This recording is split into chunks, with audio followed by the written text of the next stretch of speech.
Pagbutihin ninyo ang pagdadala ninyo ng inyong tungkulin.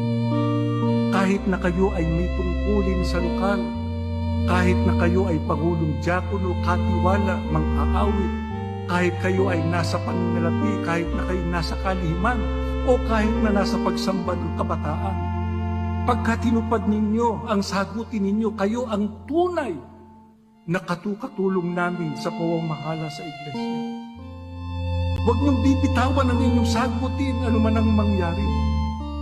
Pagka kayo ay nahihirapan at nabibigatan, lalo na kung ang problema ay napakatindi na dumating sa inyong buhay, huwag niyong kalilimutan, meron tayong Diyos na laging nariyan.